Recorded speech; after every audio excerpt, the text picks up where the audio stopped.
Alô?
Boa noite, pessoal. Seja muito bem-vindo ao nosso espaço de discussão e deliberação do Fórum de Saúde e Segurança do Trabalho do Estado de Goiás.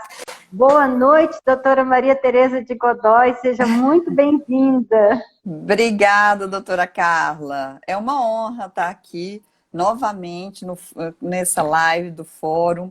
A gente está sempre, eu tenho acompanhado muito e me sinto muito honrada pelo convite, né? E estar aqui com a senhora e com todo o pessoal que está sempre interagindo aí. Fico muito feliz. Muito obrigada pela confiança e hoje temos muito a conversar. Sim, com certeza. Só esclarecendo para o pessoal que desde a live com a professora Helenides Mendonça, né, que foi no dia 4 de agosto, nós estamos trazendo aqui nessas lives os palestrantes convidados para o 9º Congresso Internacional de Saúde Mental no Trabalho, né, porque não foi possível fazer o congresso presencial. E não quisemos também fazê-lo virtual. Preferimos esperar para fazê-lo presencial no ano que vem. Então, é com muita alegria que a gente apresenta a doutora Maria Tereza de Godoy para refletir conosco sobre o tema mudanças estruturais que impactam na saúde mental do trabalhador. Vou ler um breve currículo da doutora Maria Tereza de Godoy. Ela é doutora em psicologia, mestre em gestão estratégica, pesquisadora sobre comportamento humano com ênfase em gestão por competência e ensino por competência, coordena e desenvolve estudos sobre liderança, motivação humana, autodeterminação, bem-estar no trabalho, qualidade de vida no trabalho e saúde do trabalhador. A doutora Maria Tereza de Godoy é sócia fundadora do Instituto Essenciar. Ela atua como consultora em gestão estratégica e gestão de pessoas, especialista em diagnóstico e análise organizacional, desenvolvimento e capacitação profissional. É assessora de gestão de pessoas na Universidade Federal de Goiás, UFG, é coordenadora da pós-graduação em Educação Sistêmica na Faculdade de Censo e atua como professora em cursos de graduação e pós-graduação. Doutora Maria Tereza de Godoy, seja muito bem-vinda. Muito obrigada. Obrigada, senhora. Eu gostaria de saber da senhora o que a senhora entende por mudanças estruturais. O que nós podemos chamar de mudanças estruturais? Ótimo. Quando a gente propôs isso, né? E aí, lembrando bem, né? Apesar da gente eu já ter participado aqui em outros momentos, a gente estávamos numa expectativa, né, muito grande do congresso, né? A gente fez várias reuniões, estávamos construindo um congresso aí com bastante participação, né? Semana passada, inclusive, foi a doutora Helenides Mendonça, foi minha orientadora, né? Será sempre minha mestre, serei sempre discípula dela. Então, hoje, né, tendo a sucessão dela aqui, né, na live, eu me sinto obrigada também a dizer o quanto eu admiro, o quanto, para mim, foi importante estar com ela, né, no doutorado. Né? Uma pesquisadora maravilhosa e uma orientadora sem igual. Né? A gente é muito feliz e somos contemporâneas, né? Assim, eu e a doutora Carla, nós estivemos na PUC, né, no doutorado, né, algum tempo de diferença, mas, né, estivemos lá e é muito importante também que a gente saiba, né, as nossas origens e o quanto a gente estuda. E o estudo da psicologia, quando eu comecei a estudar, fui para o doutorado em psicologia, né? Migrei de uma área para outra, porque eu sou administradora, fiz mestrado e várias pós-graduações em gestão e sempre atuei como gestora, né? Sempre atuei como gestora no setor público e no setor privado. Então, sempre foi a minha área. Mas, no entanto, eu precisava entender exatamente isso, doutora Carla. Mudanças, né? O que isso impacta e principalmente o que impacta no comportamento das pessoas. Eu precisava entender o quanto essas mudanças podem causar, porque no dia a dia, né, o que a gente percebe é exatamente essa dificuldade nos adaptarmos à mudança, né? Então, a doutora Helenides trouxe o conceito que a gente até trouxe, né, de competência adaptativa, mas exatamente para responder a isso, né? O que são mudanças? Primeiro, a gente tem que entender uma questão aqui que é muito interessante. Muitas pessoas falam assim, nossa, as pessoas têm medo da mudança, né, doutora Carla? Muitas vezes a gente ouve isso. As pessoas têm medo da mudança. As pessoas não têm medo da mudança. Nós temos medo do que a mudança pode causar, não é? Então, o que a mudança vai causar de angústia, de sofrimento, de instabilidade, ou o que eu vou perder com essa mudança, isso sim nos causa medo. A mudança, ela é inerente à nossa espécie, né? Não vou nem falar ser humano, ela é inerente à nossa espécie, ela é o que nos diferencia, né? Essa evolução constante que temos, né? Essas modificações que nós fomos alterando, até para sobreviver também, mas foi uma questão também, né? E até porque eu, depois do doutorado, me envolvi muito na questão de aprendizagem, né? Do que se aprende aí, e a gente tem muita diferença, né, nesse processo. Num processo de mudança, quando a gente fala um processo de mudança, a gente está dizendo que algo vai acontecer diferente do que acontecia. Né? No caso de mudança estrutural, na gestão, ela é até um pouco diferente. Né? Ela pode ser provocada, né? Então, quando a gente fala em mudança estrutural, a gente está dizendo que vai haver uma mudança em vários eixos. Né? Não só vou mudar uma mesa de um lado para outro, vou mudar a capa a embalagem desse produto, né? Não é isso. Mudança não é nesse sentido. É mudança estrutural. É mudança que a gente vai mudar em vários eixos, né? Então, a mudança estrutural, ela trata toda a organização. Ela vai impactar toda a organização. A curto, médio e longo prazo, em todos os níveis, né? Então, a mudança, ela vai ser colocada dessa maneira. Ela pode ser provocada, né? Então, nós provocamos mudança nas organizações o tempo todo, né? A expansão, por exemplo, é uma mudança estrutural, né? Então, vamos expandir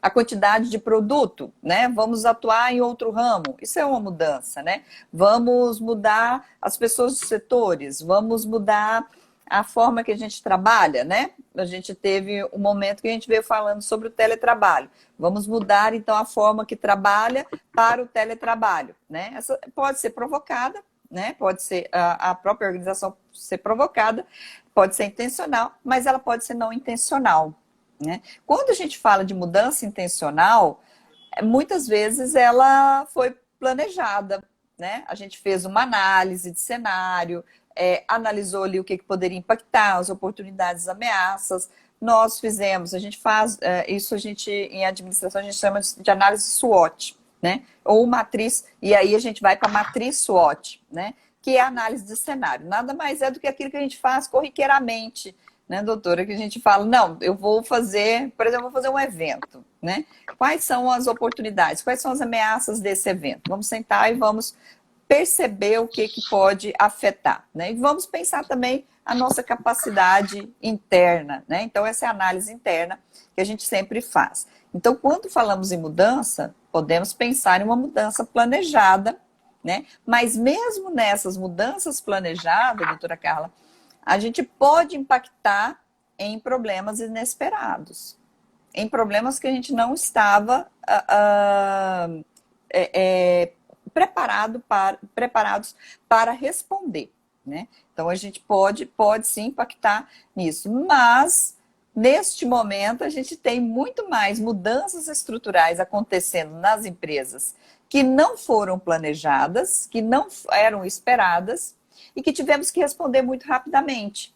E aí eu vou fazer uma ligação com a palestra da professora Helenides, né? A professora Helenides, eu não pude assistir no dia, porque eu estava no outro evento, né? Eu estava num evento dando uma palestra, e aí eu não pude participar, né? Só entrei um pouquinho e não consegui participar. Mas depois assisti, né? E eu gostei muito quando ela falou das questões de adaptabilidade das próprias empresas, né?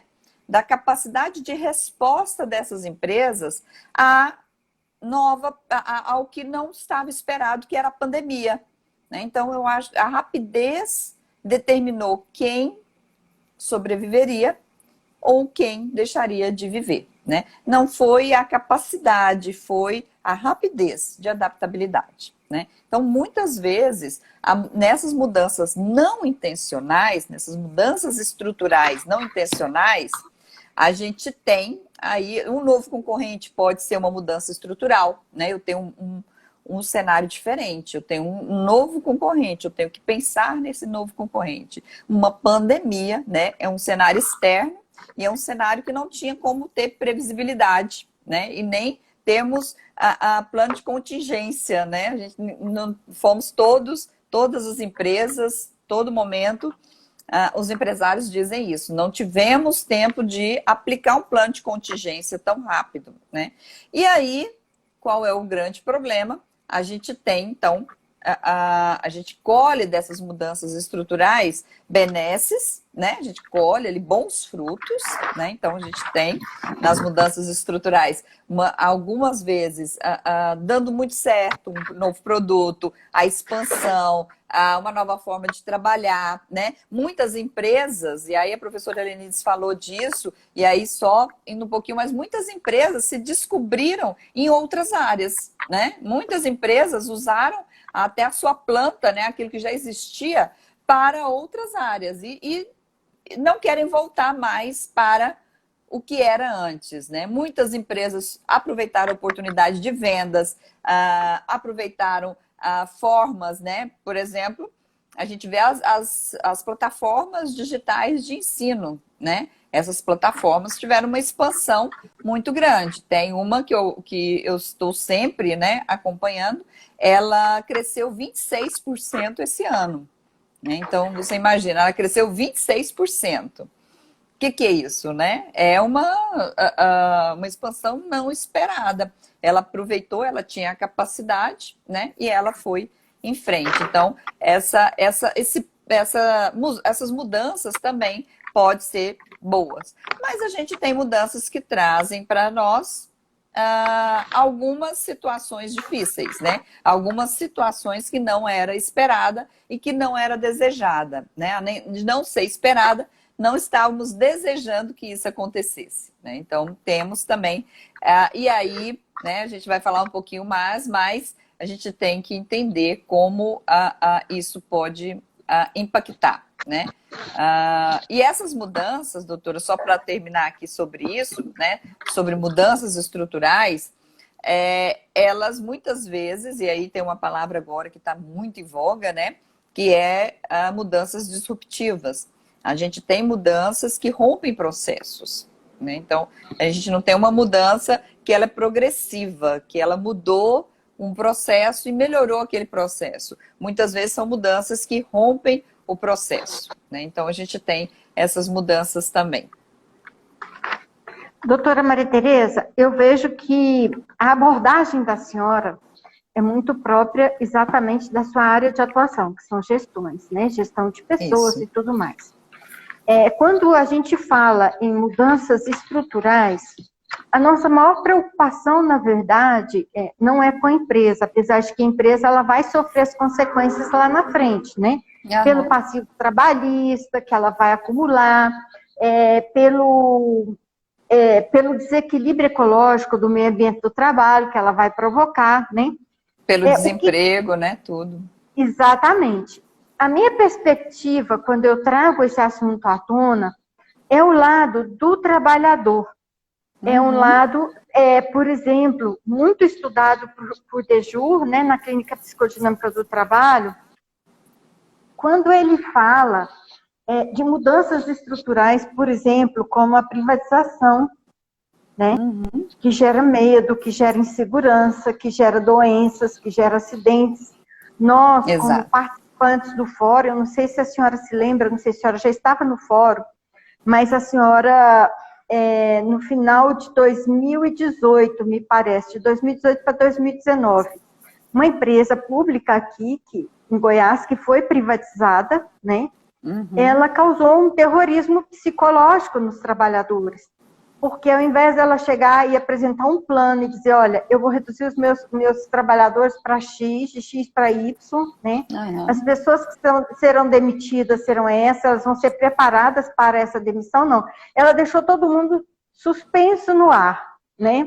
Todo mundo em stand-by, né? E foi horrível. O que aconteceu com essa empresa?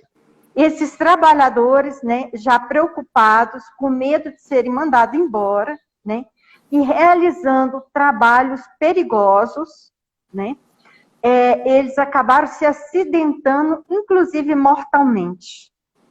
Foram várias as denúncias que chegaram até nós no Fórum de Segurança do Trabalho. Me parece que houve um processo investigativo sobre isso.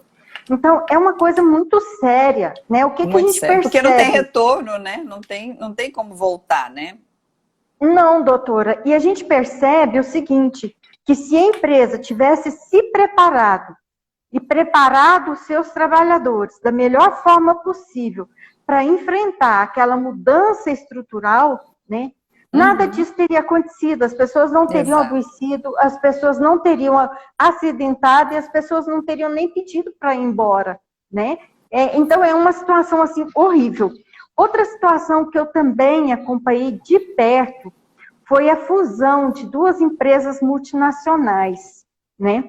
Uma menor, muito bem estruturada, com uma rota X de diretriz, de princípio, de valores, né? Foi comprada por uma empresa maior que não era do ramo. E essa empresa maior, ela tinha um lucro pelo lucro, a menor não. E tudo isso multinacional, estamos falando menor, mas eram multinacionais. A menor, ela tinha ela vivia o tempo do bem-estar social, né? Então, ela tinha promessa de melhorias, de cargos e salários, extremamente honesta, responsável. Se eu, como trabalhadora, fosse mandada embora e a empresa, um mês depois, descobrisse que ficou alguma coisa sem me pagar, eles não esperavam eu voltar e reclamar. Eles iam lá na minha casa, batia e me entregava, né? Tamanho grau de honestidade. E a maior não tinha essa percepção. E eles resolveram assim, não, uma vai comprar a outra, né? Eles simplesmente se fundiram. E absorver, né? Doutora, a senhora imagina o que significou isso, né? Porque eram departamentos diferentes, com estruturas diferentes, com valores diferentes. Então, o sentido é para que a gente alerte, né, aos empresários, aos gestores, aos administradores, que tudo que é bem planejado, e programado e preparado tem chance de dar muito mais certo do que aquilo que é tocado, né? Principalmente com terror psicológico. E com terror psicológico, né, doutora? Porque alguém mais forte que chega impõe sobre o mais fraco, né? O mais fraco fica medroso, inseguro, ele Com coloca a certeza. empresa a todo instante, né? Em risco, em risco. Outras situações que a gente poderia ver, né, além da fusão, da privatização, é o PDV, né? O plano de demissão voluntária. Ele também corre meio que num clima assim, de terror, né? É meio que forçado. Ó, você não vai pedir o PDV, não? Você não vai sair agora, não? Quer dizer, fica aquele clima, gera um clima de tensão dentro da empresa e entre as relações sociais, né, laborais, que não compensa, né? Que não compensa, porque todo mundo tira o trabalho do foco, né? Todo mundo estressa, fica com ansiedade, com angústia, há uma sobrecarga mental, psíquica muito forte para esses trabalhadores, né? E penso também, doutora, justamente lembrando dos nossos estudos, né? É na psicologia que a gente percebe o quanto as pessoas sofrem quando vão se aposentar. A gente escuta um caso ou outro, a gente acompanha um caso ou outro na família da gente, né? Mas quando a gente começa a ler os artigos científicos, a fazer buscas e pesquisas, a gente descobre que é um cenário tenebroso, é muito grande o número de idosos que, aposentados, inclusive, suicidam, né? Então, o que eu queria é que a senhora, enquanto doutora em psicologia e gestora, pudesse trazer para nós o que a senhora acha, né? Quais os planejamentos que podem ser feitos nesse sentido e que podem evitar as doenças, os acidentes, os suicídios, né? Nós sabemos que na França, a France Telecom e várias empresas da França tiveram suicídios em massa, né? Justamente por causa das privatizações, né? Privatizações feitas sem planejamento. Nós sabemos que na França esses casos foram investigados, os gestores foram processados, inclusive condenados. Isso não acontece no Brasil. Isso nunca aconteceu, né?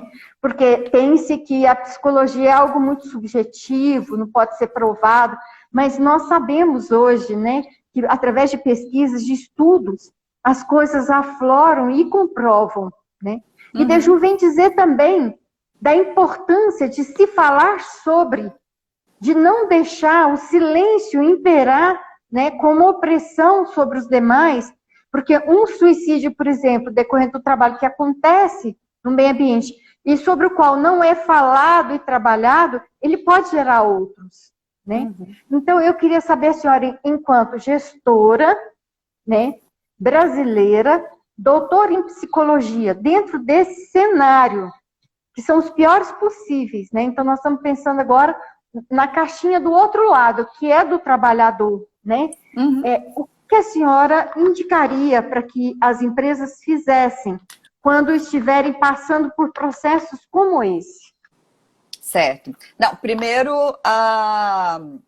quando eu falo de mudanças estruturais, e aí eu falo sobre as questões que a gente está, assim, o que pode acontecer, né? Então, a senhora lembrou bem aí, né? Falei sobre expansão, mas a gente tem aquisição, a gente tem fusão, né? Eu lembro bem, doutora Carla, que quando eu estava ainda na graduação, era o momento que havia ali antes, né? Nos anos 98, 97, havia ali já um advento muito grande de aquisição, de fusão, e já havia estudos sobre isso, né? Do quanto o adoecimento mental estava relacionado a processos, né? Que aquela empresa tinha passado por processo de PDV, por processo de aquisição, né? De fusão, né? E justamente foi isso que me interessou muito quando eu fui para o mestrado de gestão estratégica, né? Por quê? E aí eu estudei gestão estratégica de pessoas, né? No meu mestrado eu fui estudar gestão estratégica de pessoas. Porque é muito difícil, doutora Carla, assim, né? Aí a visão do administrador, a senhora falou, a sua visão como gestora. A visão de um gestor que tem consciência do seu papel, né? Ele considera todos os eixos. Ele considera, né, o eixo principal ali da organização, né, da sua questão mesmo de sobrevivência, de ter realmente uma lucratividade, né? E aí lucratividade não no sentido de imediata, mas sim a longo prazo, né? E aí a gente tem um conceito, doutora Carla, que a gente fala em administração, que é de empresas sustentáveis, né? Mas não é empresas sustentáveis no sentido ecológico, mas empresas sustentáveis que conseguem sobreviver por vários anos. E uma das questões que é muito presente nelas é saber fazer gestão estratégica de pessoas. E gestão estratégica de pessoas, eu tenho que incluir isso, né? Exatamente, a prevenção de adoecimento em questões de mudança, né? Porque a gente até já falou muito sobre isso, né? A gente lá, quando eu estudava ainda na faculdade, isso era um evento.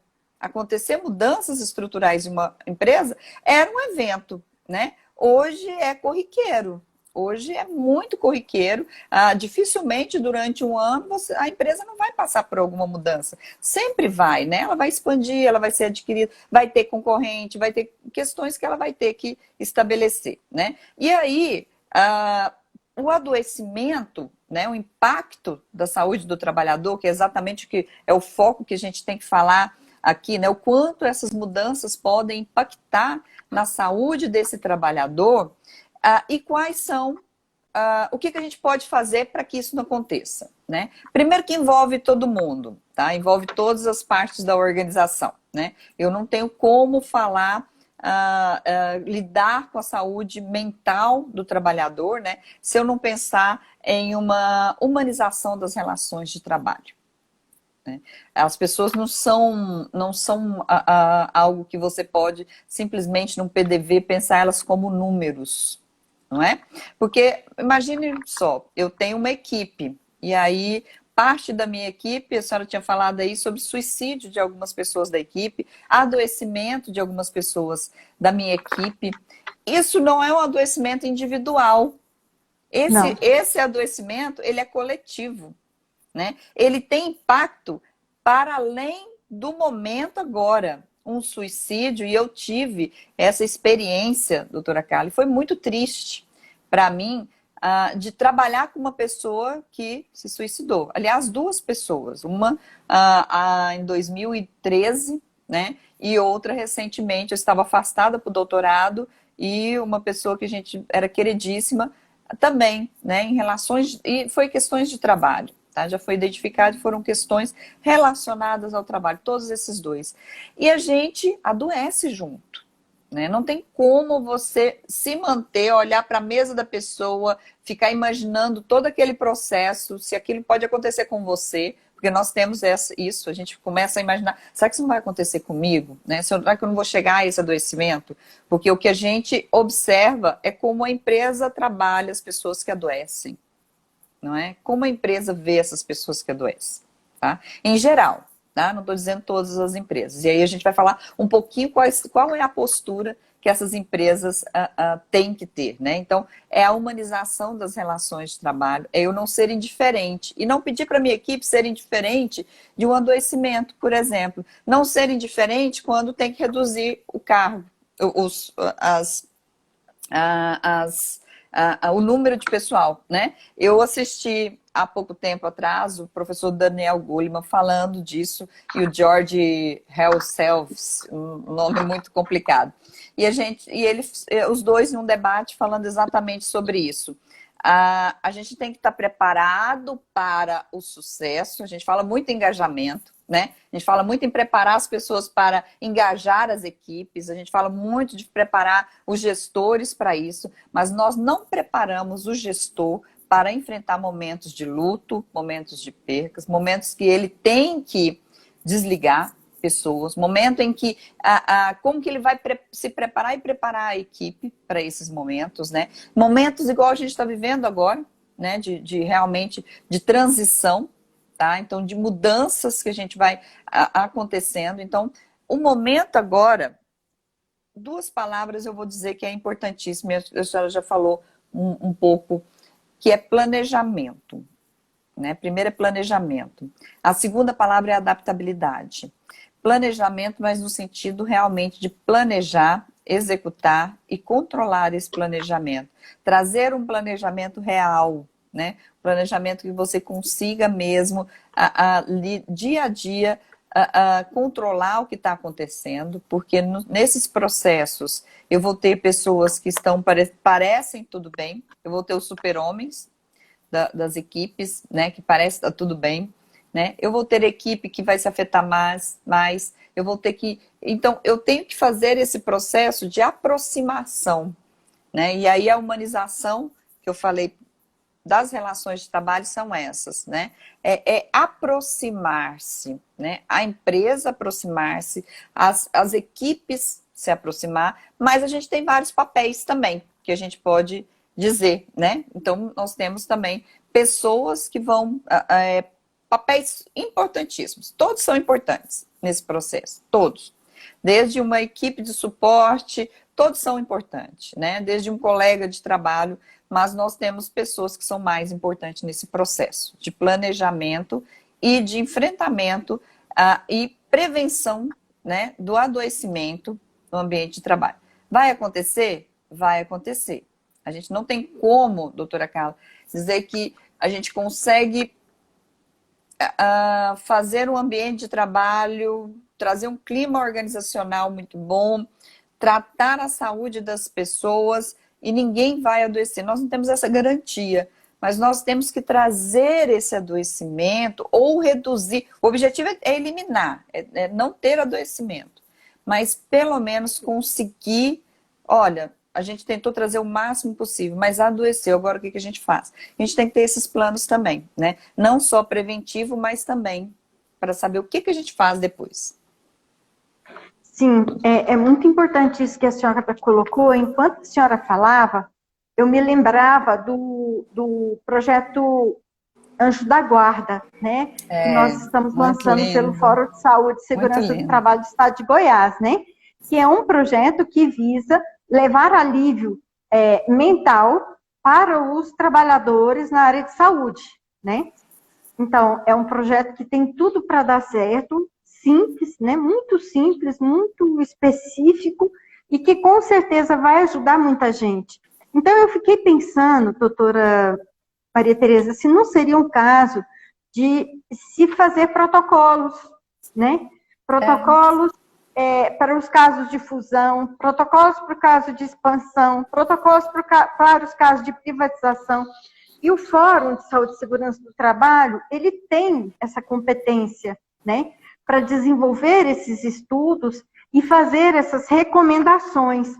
Então, como fruto hoje da nossa live, eu vou sugerir para o Dr. Tiago Cabral, né, que é o nosso coordenador, procurador e coordenador do nosso fórum, né, que o fórum faça recomendações de protocolos em casos de mudanças estruturais nas empresas, né?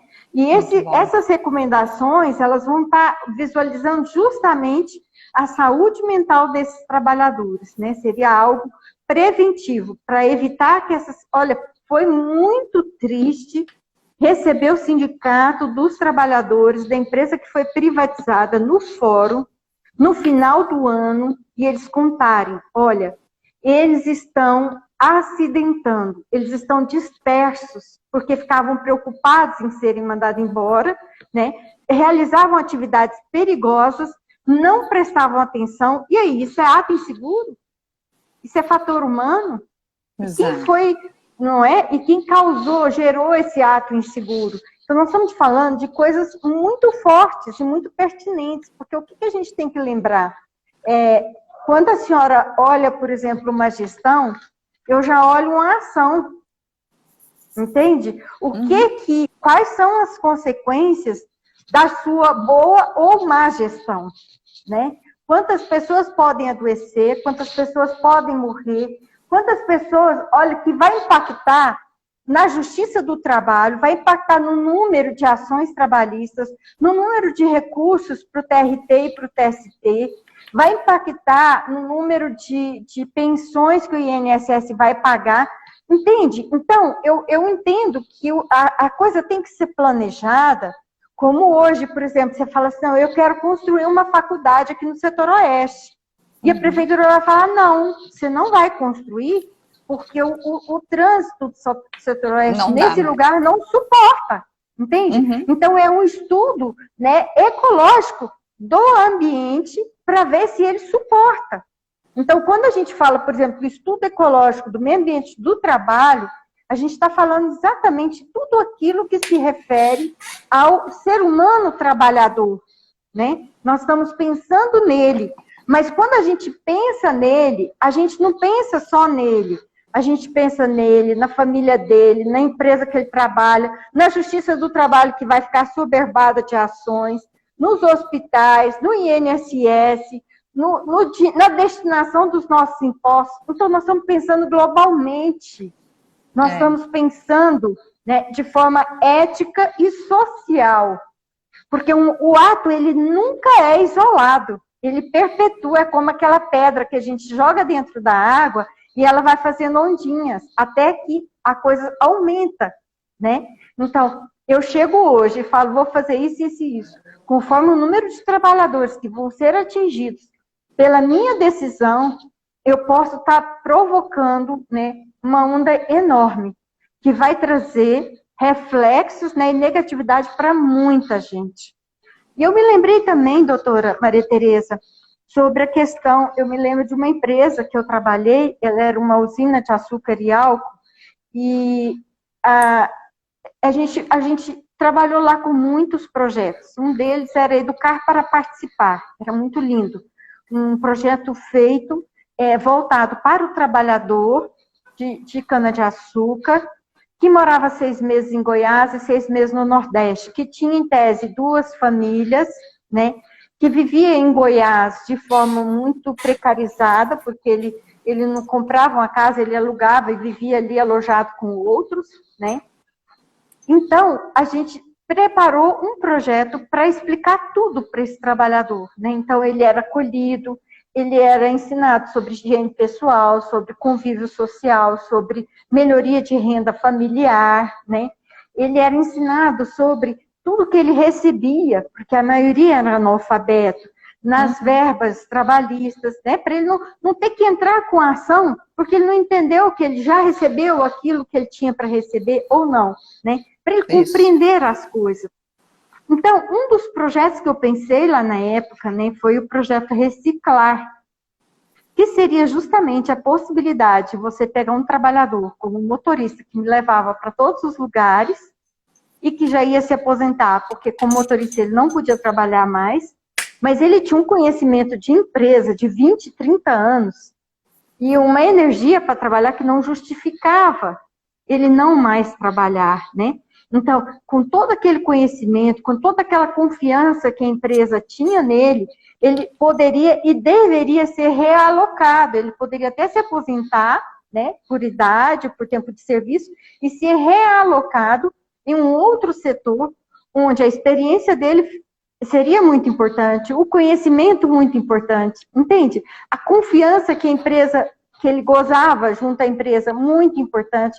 Então, assim, por isso eu chamei de projeto Reciclar, né? Que era o reaproveitamento das competências, dos talentos, né? Não jogar e do capital, fora.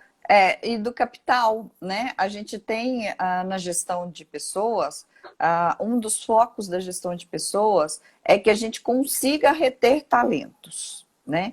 E às vezes a gente faz exatamente isso por conta da idade, a pessoa é desligada, mas ele é um talento, ele é um possível tutor de outros que pode trazer, né, mesmo você trazendo ele ali, a gente fala em psicologia, né, jobcraft, né, que é você modificar e realocar a pessoa e ela conseguir adequar ali o redesenho, né, do próprio trabalho. Mas é o caso de fazer um jobcraft com esse tipo de pessoa, né? Você realoca, você modifica, ressignifica o seu trabalho e ele passa ali, talvez a ser um tutor, uma pessoa que, né, traga os valores daquela organização, né? E aí, doutora Carla, deixa excelente, porque a gente, quando pensa isso, você começa a identificar também que, por exemplo, eu estou chegando numa empresa e eu vejo a empresa tratando o seu colaborador, que é mais antigo dessa maneira, o que eu penso para minha carreira, né? Eu penso assim, poxa, essa empresa aqui pode ser que eu fique nela, porque olha como ela considera, né? Porque o medo nosso é de que o que o outro vai acontecer com o outro aconteça com a gente, ao mesmo tempo a gente espelha. O que vai acontecer com o outro talvez aconteça comigo, e aí eu estou gostando de ver isso, né? Eu acho que é muito Sim. interessante esse projeto nesse sentido também. Sim, sim, com certeza. E eu já queria aproveitar, né, para convidar a senhora para estar integrando esse grupo. Vou conversar com o doutor Tiago Cabral, né, para que a gente Que possa bom. montar uma equipe, né, uma equipe que vise justamente criar recomendações de protocolos, e a gente vai ver o que a Organização Internacional do Trabalho já tem a respeito, com certeza, deve ter muita coisa a respeito, né, visando especialmente, num primeiro momento, a saúde mental do trabalhador, mas num segundo momento, o bem-estar da sociedade, né, como um todo, enquanto organização política, enquanto organização econômica, né, enquanto organização pública ou privada, né, então, o coletivo da sociedade como um todo. E aí vamos pensar além, né? Um pai de família desempregado, um pai de família desestabilizado, ele não se desestabiliza sozinho. Ele leva junto com ele, no mínimo, a família dele. No mínimo, né? Porque ele pode se voltar para o consumo de álcool e outras drogas, ele pode começar a brigar, ele pode começar a ser violento.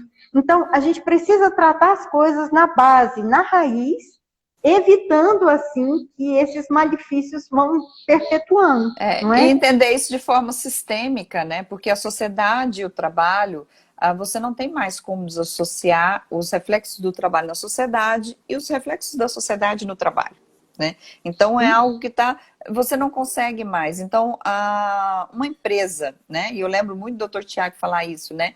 Dar uma multa alta por uma empresa, isso daí, e deixar ela inoperante, não é nunca o objetivo do Ministério Público do Trabalho, né? Porque como que você faz isso? Você está causando desemprego na região. Às vezes é a única fonte de renda, né? Aquela empresa. Então, ações que vão prevenir que aconteçam ou desligamento, ou adoecimento, né? Eu estava falando outro dia com a Rose Shimabuco, né, que acho que ela estará aqui com a gente também, e a gente estava falando, eu falei, olha, às vezes acontecem nas empresas violências homeopáticas, né?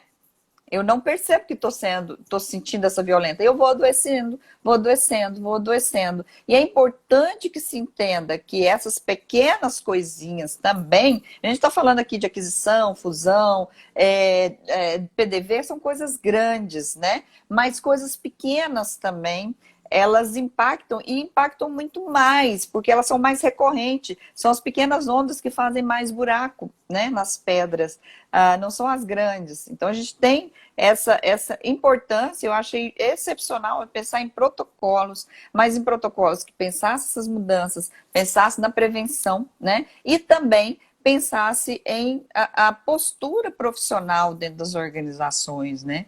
Eu acho que sempre está faltando muito isso, sabe? E essa violência homeopática que eu falo, ela é nesse sentido de ela violentar diariamente o trabalhador, com excesso de trabalho, com trabalho que ele não consegue, com um líder que só sabe falar coisas para ele com piadas e coisinhas assim, que são imperceptíveis e não tem como ele denunciar, né? E aí isso vai juntando, e a pessoa adoece, e ela fala, mas como eu adoeci, gente? Adoecer pelo trabalho, isso é um absurdo, né? Trabalho é dignificante, trabalho é edificante, trabalho é tudo, quem não tem trabalho está sofrendo, e eu estou com trabalho e estou adoecendo, né? Então, também, nesse sentido, acho que isso é muito importante que a gente faça essa percepção, que o RH e que os líderes percebam essas questões sutis das relações do trabalho. Sim, com certeza. Inclusive, a doutora Rosielen está conosco, né, e disse, olha, adorei o termo violências homeopáticas, né? A gente tinha falado. É muito triste, né? É muito triste. É muito É a triste. violência em doses homeopáticas, né? Ela não chega de uma vez, É a ela mais chega aos covarde. poucos. Ela é a mais covarde, né? Eu considero ela mais covarde. A pessoa não tem a cara de vir e falar, não, então eu tô para jogo, né? Pode me processar e tal. Não, ela vai. Não é brincadeirinha, sabe aquelas questões, né, do dia a dia? A pessoa fala assim, ah, você não sabe nada. Eu tive um evento, né? Contar rapidinho, teve um evento na universidade que foi o seguinte, era uma brincadeira que um colega tinha, mas ele era líder, né? E aí ele falava assim, às vezes ele ensinava alguma coisa pra gente, e aí ele virava pra gente e falava assim, presta atenção, você não presta, né? Ah, e ria, tal. Isso não adoeceu uma boa parte da equipe, mas teve uma colega que ela foi, sabe, murchando, sabe aquela sensação de murchamento que a gente tem? Ela foi assim, foi murchando. Aí ela pediu para sair de lá e ela falou: olha, eu não consigo mais ouvir a voz dele, porque aquela questão de você não presta fica ecoando na minha cabeça. Olha aí, é imperceptível, né? A pessoa acha que está só brincando. Mas qual a intenção dessa brincadeira? Sim. E ele não está brincando, né, doutora? Ele Não não está tá, brincando. não tá. Ele está falando porque ele sabe que está atingindo, e ele sabe que atingindo ele vai ter uma reação X, aquele trabalhador vai mesmo murchar, vai mesmo se tornar cada dia mais submisso, né? E é isso mesmo que ele está querendo, né? Isso é uma covardia, né? E isso é uma afronta, né? Terrível para a dignidade da pessoa humana, né? A Nara, né, está perguntando qual é o tema. O tema é mudanças estruturais que impactam na saúde mental do trabalhador. Eu estava digitando para colocar, e aí a senhora entrou, e aí ele não me deixou digitar mais, travou. Aí eu fiquei com receio de insistir e sair da live, sabe? Então eu preferi deixar. Então, o tema de hoje é mudanças estruturais que impactam na saúde mental do trabalhador. A nossa convidada é a doutora Maria Tereza de Godoy, né? Ela que é administradora de empresas e doutora em psicologia. Doutora Maria Tereza, quais são os principais personagens de uma organização do trabalho para manter a saúde mental do trabalhador? Vamos lá. A gente falou um pouco até do suporte externo que pode ter, né? Esse projeto Anjos da Guarda, né? Excelente. A gente pode ter um suporte, né? Um suporte emocional que tanto faz falta nesse sentido. Mas nós temos, dentro da estrutura da organização, questões importantes que temos que relacionar. E até por ser do RH há 15 anos, né? No setor público, eu estou há 15 anos e até mais no setor privado, né? Eu vejo o setor de RH como de fundamental importância e de protagonismo nesse sentido. E aí, até, né, eu vou fazer referência aqui a uma grande amiga, né, a Rose conhece, é nossa sócia, inclusive, a Priscila, ela fala muito bem sobre isso, né, a doutora Carla, ela participou dessa cartilha, né, e ela também, nós trabalhamos juntas, né, nessas implantações de RH, a gente fala muito isso. Se a gente tem um RH que consegue implantar uma política de gestão de pessoas bem estruturada, bem estudada, para foco na saúde mental, foco no pertencimento, né, no acolhimento das pessoas, um RH que seja forte, que seja autônomo, que não seja simplesmente um departamento pessoal, que não seja simplesmente uma marionete na mão dos diretores e donos e gestores, mas um RH de fato, né? E aí a gente fala RH, mas é gestão de pessoas, a gente vem nessa, né, se a gente for falar da evolução do papel, né, do RH, hoje ele está mais para business partner do que realmente departamento ou algo assim, né? Ele é mais um parceiro do negócio e ele tem que estar em todos os lugares. Então, para mim, o protagonismo dessas prevenções é um RH muito forte, tá? E é um RH que orienta os líderes, que coloca os tratamentos de uma forma homogênea, porque uma questão é assim, o meu líder é assim, mas do outro departamento não é, né? O coordenador aqui é muito bom, tem uma política diferente de lá. Então, esse comparativo também não é ideal, ele traz adoecimento, tá? Eu acho que o professor Karnal que fala que a infelicidade está na comparação, e é realmente, quando você não tem uma política de gestão de pessoas, e aí vamos fazer referência de novo a Helenise Mendonça, né? Que fala muito bem sobre justiça organizacional. Se eu não tenho líderes que tenha uma sinalização homogênea no sentido de implantar uma política de gestão de pessoas que preze pela justiça procedimental, interacional, distributiva, acho que eu falei as três, né? A Rose me ajuda aí se eu falei certinho. Mas é você pensar o que é justiça, né? Mas é um RH que pensa isso, que esteja sempre ligado a entender qualquer oscilação do clima organizacional, né? Esteja ali o tempo todo fazendo clínica do trabalho, implantando isso, mas não como algo extra, um dia ou outro tem. Não, como uma política mesmo. Porque as coisas na gestão de pessoas, a gente tem que pensar da seguinte forma: essas questões que vem, implanta e morre, melhor não ter. Eu sempre falo isso, melhor não ter. Vamos, ginástica laboral, vamos ter momento de meditação, vamos ter. E aí é uma política transitória. Isso é horrível para todo mundo, é horrível para a organização, é horrível para o trabalhador, né? Então ele está gostando daquilo ali, de repente sai, né?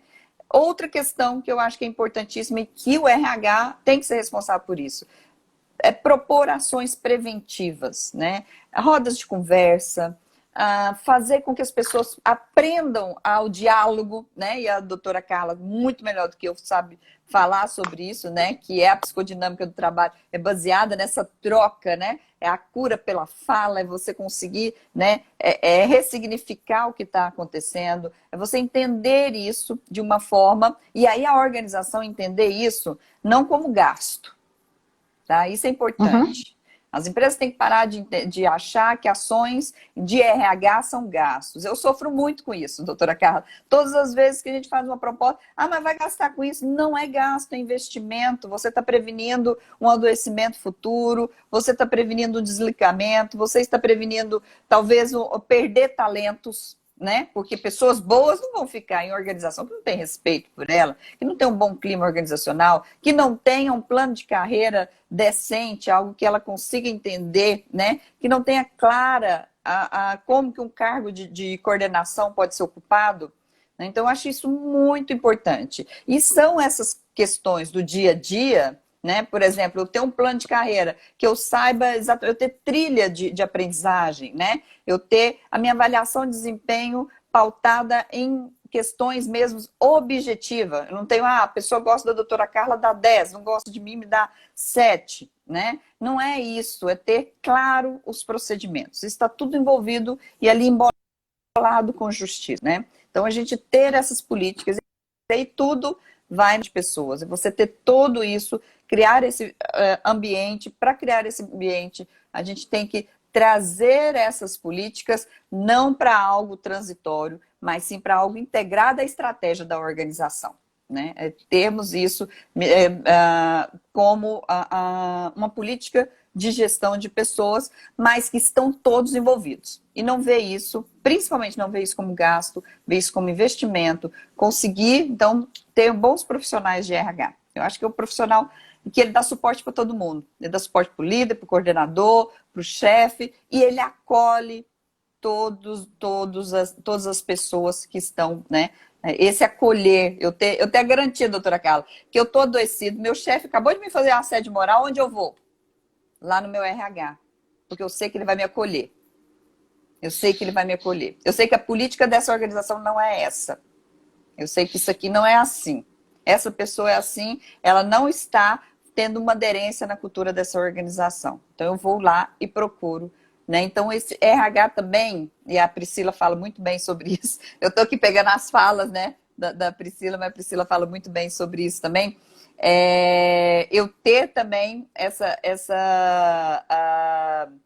questão de estar o tempo todo treinando, medindo, orientando, né, e encaminhando. O RH tem que ser capaz de fazer, a Priscila fez esses dias para trás um tutorialzinho de anamnese, né? Que o RH pode fazer, né? Acho muito importante fazer isso, fazer o RH ter esse poder de, olha, eu detectei aqui que essa pessoa pode estar adoecida, né?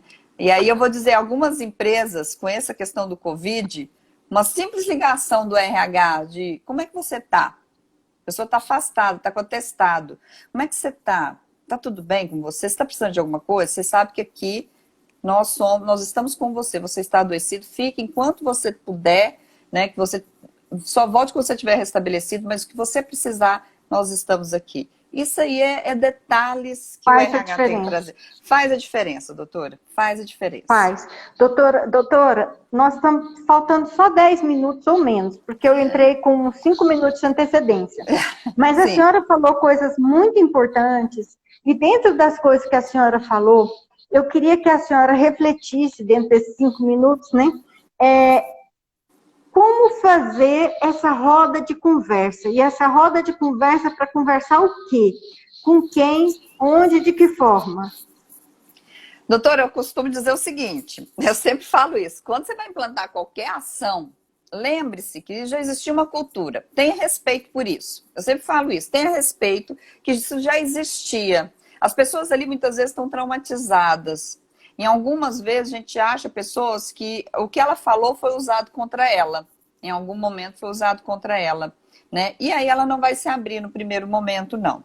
Então, é você conseguir trazer as pessoas, era bom, né? É sempre bom ter um mediador externo, né? Se você conseguir, pelo menos para implantar essas primeiras rodas de conversa, ter um mediador externo, né? E aí você faz ali uma pessoa que seja capaz de implantar da maneira correta. Porque também se implantar da maneira que não dá resultado, que aquilo vira uma choradeira, né?